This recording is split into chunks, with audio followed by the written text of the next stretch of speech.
So in this video, we're going to talk about Resident Evil because I finally was able to finish it after 2 weeks. It took me that long just because of just work life and just personal, just trying to balance each other out. Um, I'm going to go into what I loved about the game, break down some of the characters that are kind of new in the game, and also maybe speculate what the future holds with the DLC that was just announced. That's going to be coming, I believe, later this year for Resident Evil. First off, I thoroughly enjoyed this game. It made me fall back in love with Resident Evil. I fell off Resident Evil after I think 5, and it's just to me I grew up on Resident Evil 1 through 4, especially 1 through 3. Those were my jams. Those were my entry into Resident Evil, especially 1. 1 I would play throughout. I would beat it, play it again, and just find new elements of just like, oh my god, I didn't know that was there, or be surprised throughout the game. And that was the element of horror and element of you don't know what's behind that door. And I think I think it started losing that element after I think 4, because 5 was more of like it felt like almost a action-packed zombie movie. And then I fell off the series. I mean, after I played that, I was like, I'm kind of done. So I didn't really follow the series. What was happening with the characters? I didn't know what was happening in 6 or 7. I didn't know when Chris Redfield was in 8. I didn't know in Ambus because I just fell off. So when Resident Evil 9 was announced and it was a possibility that Leon was going to be in it, my ears perked, because Leon is one of my favorite characters along with Chris Redfield. And the fact that we get to play 2 different characters, Leon and Grace, I was all bored, because you got your suspense, almost thriller, action horror with Grace, and then you got your, let's just say your well, not really action, but your element of horror and suspense with Grace, and your action packed filled with Leon. And I like that blend of 2. And me personally, like in the middle of the game towards like the end, is a non-stop jump fest, scare fest to me, because I was playing in the dark, and there was a lot of times that when I was streaming, I jumped a lot. I'm not gonna lie, this game was at times very scary and had me at the edge of my seat, just tensed, and felt like I was gonna have a heart attack at times. But I love it. I love these kind of games. I love these kind of horror games. And I loved the story of this story of Resident Evil 9 is a masterclass of storytelling. There's 2 sequences in this game that kind of stands out, and I absolutely love and wish there was more of it. Was a motorcycle chase scene with Leon and Dr. Victor Gideon, and like almost hybrid hyena zombie wolves going after Leon. It was just amazing. It was like so cool, so badass, and I just wanted more of it. And I really, really, truly hope that we get elements of that towards in future Resident Evil games, or maybe DLCs, because that element alone, that sequence of gameplay, was just edge of my seat, just heart pumping, like action. It just made me love it. The other one I would say that really kind of like stood out to me the most was Emily. Emily is character that ends up turning into the zombie creature, because it was kind of sad, because you end up learning the girl, the gigantic monster zombie that's kind of petrified to the light, that was Emily's twin sister.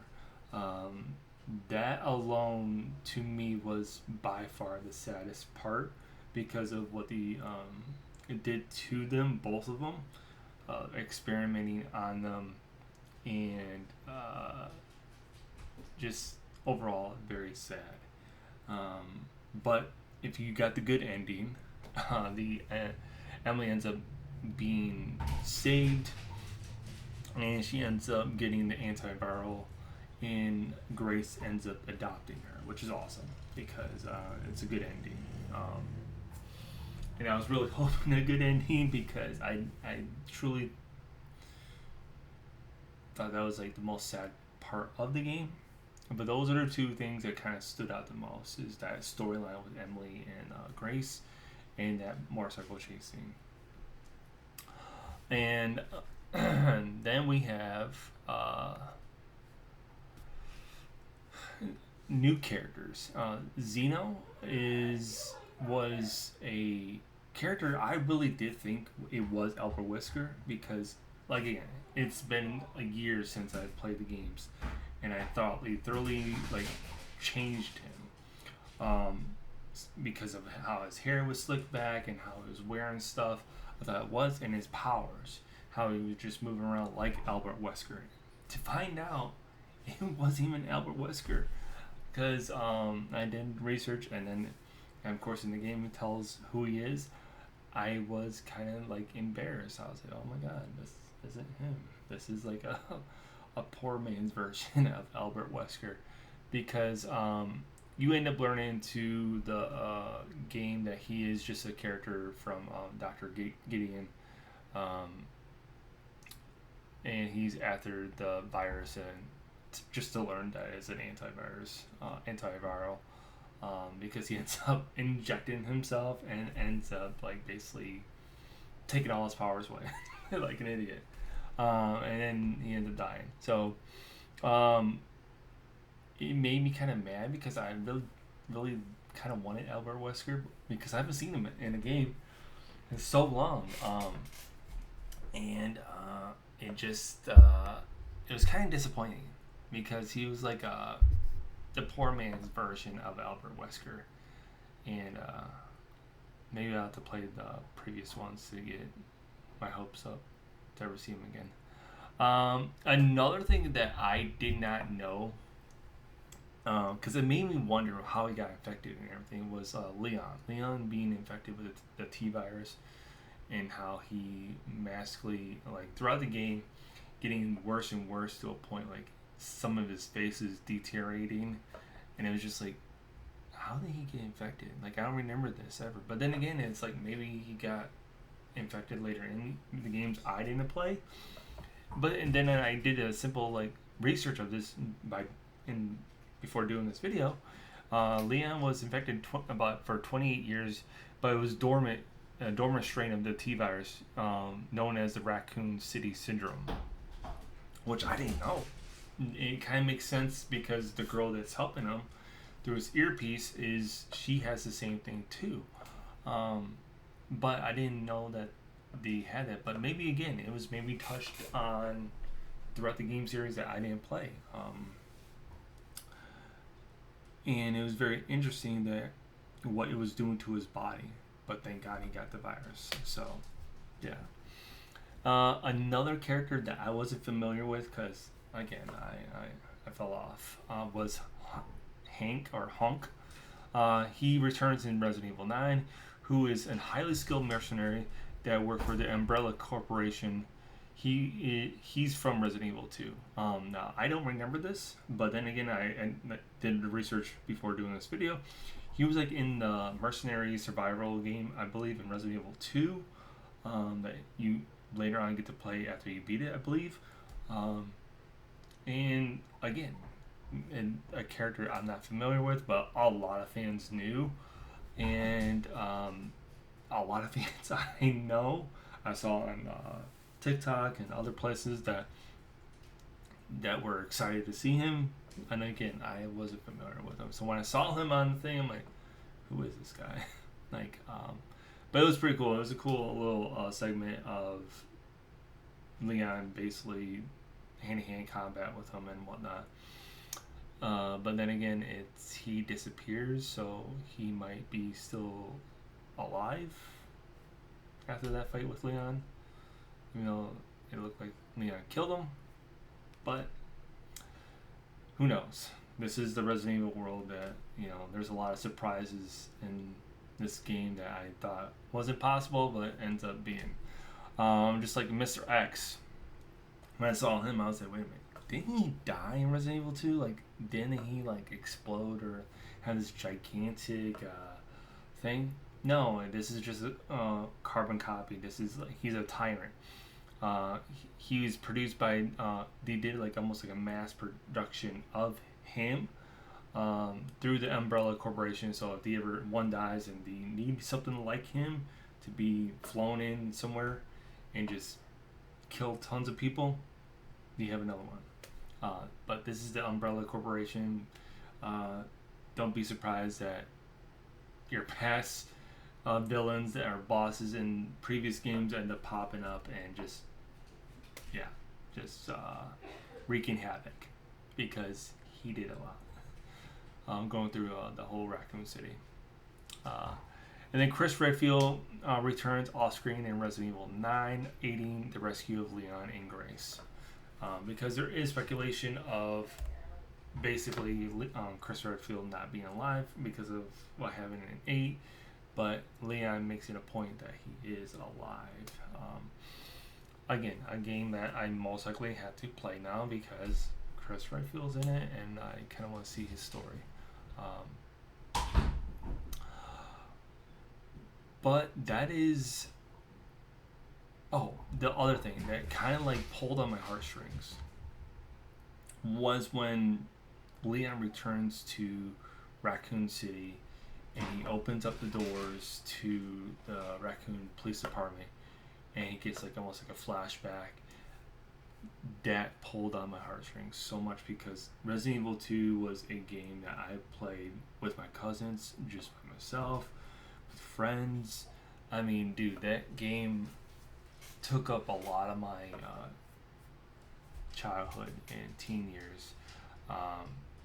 That when he did that, it was just like a refreshing, and the fact that we got to go ahead and almost explore a little bit throughout the police department and like read little old notes, and he has these flashbacks to police that he worked with, was very like almost like a breath of fresh air.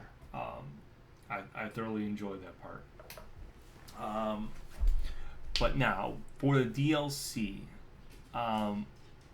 from what I gathered, is the DLC is going to follow Leon. Now, what in capacity, I do not know. They're kind of being secretive, which, hey, it's Capcom. They're pretty good at it. Now, what I like to see is like maybe do him and Chris Redfield maybe do a side mission going after Umbrella, because we know they're still around. If you watched the ending of the good ending, that is, for the Resident Evil 9. So it would be nice to see those two work together and try to take down the Umbrella Corporation. But time will tell with that. I do not know, because they're being so secretive, which I'm cool with. Keep a secret. I want to be surprised. I want to be when that DLC drops, I want to be surprised. I want to be, when I open it up, like, holy shit. You know what I mean? And be surprised and be dumbfounded on a DLC that is going to most likely be amazing, groundbreaking, just like Resident Evil 9, at least in my eyes. Yeah, those are my thoughts on this whole Resident Evil. I thoroughly enjoyed it.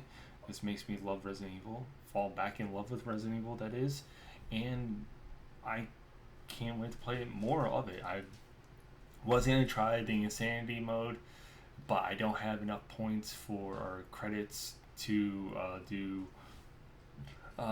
unlock the unlimited ammo, so I don't know if I'm going to do that just yet. But I will be doing another almost like a, not speed run, but like almost like a run through it just to gather up trophies and see if I can go platinum with it.